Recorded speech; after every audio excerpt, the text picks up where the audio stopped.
জন্মের পরদিন থেকেই বাছুর দিচ্ছে প্রতিদিন ২০০ গ্রাম দুধ।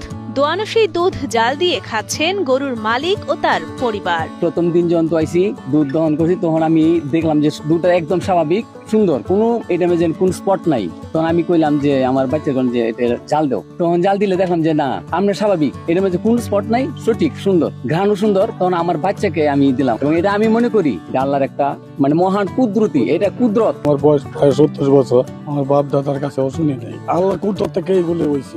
এমন আশ্চর্যকর ঘটনা ঘটেছে কিশোরগঞ্জের করিমগঞ্জ উপজেলার চরকরণশী গ্রামের খামারি হারুনুর রশিদের খামারে। এ খবর এলাকায় ছড়িয়ে পড়া মাত্রই খামারির বাড়িতে বাছুরটিকে দেখতে ভিড় করেন এলাকার মানুষেরা। এইরকম আল্লাহ সৃষ্টির যে অলৌকিক ঘটনা, এটা আমি কোনোদিন দেখি নাই। এই আমরাই সর্বপ্রথম দেখলাম এবং বিভিন্ন জায়গা থেকে লোকজন আসতেছে, তারাও অনুভব করতেছে যে কি একটা আল্লাহ সৃষ্টির রহস্য। তখন আমি অতটা বিশ্বাস করি নাই, আমি এটা কি কয় এটা তো অসম্ভবের কথা। তখন এই দিন জাহাঙ্গীর ডাক্তার আইসে, আইলে পরে ডাক্তারে আইনে বাছুর দেয় যাচ্ছে, আমারও ডাক দিছে যে তুমি বাছুরটা ধরো, আমি দুধ দোয়াই। ২০০ গ্রাম হইব যে ইয়াটা দুধটা একদম ফ্রেশ দুধটা। খামারি হারুনুর রশিদ জানান ২০২৩ সালে ৭৫,০০০ টাকায় একটি বকনা বাছুর কিনেছিলেন তিনি। সেটি লালন পালনের এক পর্যায়ে বড় করে তোলার পর ১৭ দিন আগে জন্ম দেয় একটি বাছুর। জন্মের একদিন পরই খামারি লক্ষ্য করেন বাছুরটি দুধ দিতে সক্ষম। সেই থেকে এখনো প্রতিদিন দুধ দোয়ানো হচ্ছে বাছুর থেকে।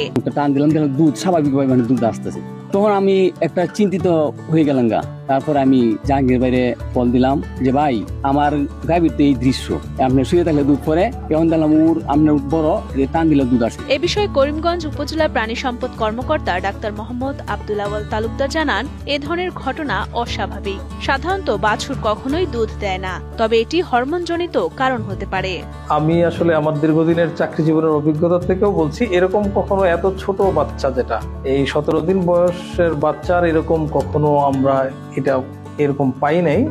এটা আসলে আমার লাইফে আমি কখনো এটা শুনিও নি আর এখানে এলাকায় যারা আছে দীর্ঘদিন বয়স, ওনাদেরকেও জিজ্ঞেস করেছি, কেউ হয়তো ৭০ বছর ৬০ বছর বয়স, কেউ এটা কোনোদিন দেখে নেই। তো আসলে বাস্তবতা সায়েন্স অনুযায়ী যেটা ওই মিল্ক লেট ডাউনের জন্য যে সমস্ত হরমোন গুলা দায়ী, ওই গাভীর উলানে যে হরমোনের কারণে দুধগুলা আসে, বিশেষ করে প্রোলাকটিন একটা হরমোন আছে, এই হরমোনের কারণে সাধারণত দুধ নির্গত হয়। তো এইটা কোনো কারণে এক্সেপশনাল কেস হিসেবে এই বাছুরের মধ্যে হয়তো এটা আসছে, যার জন্য আসলে এই বাচ্চা বয়সেই সে দুধ দিচ্ছে, যেটা আসলে কখনো নর্মাল বিষয় না আর কি। তো আসলে আল্লাহ পাকের কুদরত তো আসলে এক্সেপশনাল তো অবশ্যই। দুধ খাওয়াতে আর এটা কোনো সমস্যা না, আমি নিজেও দেখেছি দুধের যে কালার বা পজিশন, অন্যান্য যে সমস্ত বিষয়গুলা, এইটাও আসলে নর্মাল দুধের মতোই। আমরা ওই এটার পরিচর্যার জন্য আলাদা লোক, কাছাকাছি লোকও নিযুক্ত করেছি।